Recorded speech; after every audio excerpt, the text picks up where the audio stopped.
Manga One Piece selalu menarik untuk dibahas, bahkan alur cerita yang menarik membuat para penggemar sering menduga-duga dan berteori terkait apa yang akan terjadi ke depannya. Satu di antaranya terkait kru baru bajak laut rambut merah. Dalam sebuah teori dikatakan bahwa Shanks bakal merekrut anggota baru dalam kelompoknya. Menurut bocoran dikatakan bahwa sosok nakama baru Shanks tersebut bukanlah karakter sembarangan. Sejak Shanks memproklamirkan diri untuk turut dalam perburuan harta karun One Piece, dia terus menambah kekuatan armadanya. Seperti petunjuk yang disajikan Eiichiro Oda, bahwa Kapten Bajak Laut Rambut Merah tersebut akan merekrut satu kru baru yang ternyata bukan orang sembarangan. Dari bahasan forum Reddit, hal ini bakal membuat gempar dan tentu saja membuat peluang Shanks makin besar dalam meraih gelar Raja Bajak Laut. Setelah Oda Sensei membuat heboh penggemar dengan munculnya sosok Garling Vigarland di One Piece chapter 1086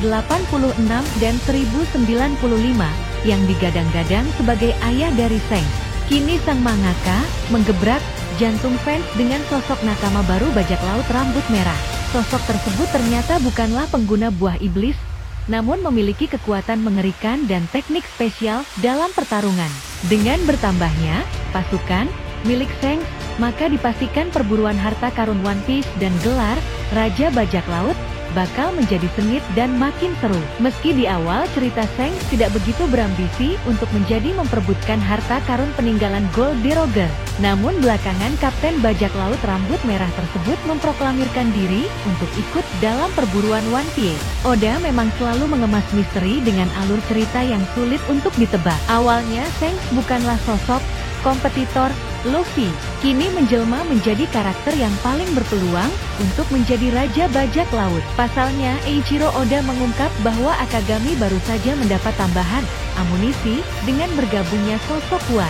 Belum lagi Shanks bakal mendapat dukungan dari Garling sebagai bagian dari keluarga Vigarland. Lantas siapa sebenarnya sosok yang akan bergabung dengan Shanks? Seberapa kuat dan pentingnya dia sehingga mampu meningkatkan presentasi Akagami merebut One Piece? Eiichiro Oda berhasil membuat para fans terkejut di One Piece 1094 usai nakama baru dari Akagami no Shanks diperlihatkan. Fakta-fakta yang ada hingga One Piece 1094 menunjukkan bahwa sosok tersebut adalah Dracula Mihawk, pendekar pedang terkuat di semesta One Piece. Pasalnya suatu petunjuk dari Oda telah mengkonfirmasi jika Mihawk akan menjadi nakama baru Shanks. Lantas, apa alasan dan tujuan Mihawk bergabung ke kelompok bajak laut Akagami? Shanks dan Mihawk adalah dua orang karakter yang mempunyai kemampuan di atas karakter One Piece pada umumnya. Keduanya mengemban tugas untuk memimpin generasi baru yang sudah ditinggalkan oleh para generasi terdahulu. Meskipun begitu, Shanks dan Mihawk memiliki perbedaan yang cukup signifikan, mulai dari kelompok bajak laut hingga pergerakan yang mereka lakukan.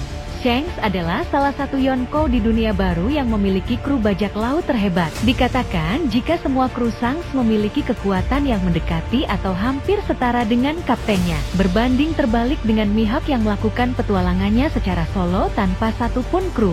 Bahkan kapalnya saja hanya berupa peti mati yang ditambahkan satu buah kursi. Mihawk dahulu dikenal sebagai pemburu angkatan laut dan mantan Shichibukai. Sekarang dia tergabung dalam organisasi yang bernama Cross Guild. Mihawk dan Shanks sejak dulu merupakan rival di mana keduanya telah bertarung beberapa kali sebelumnya. Meskipun seorang rival, terdapat sebuah hubungan menarik di antara keduanya. Hanya sedikit dari fans yang menyadari jika Mihawk selalu bisa menemukan Shanks dengan mudah.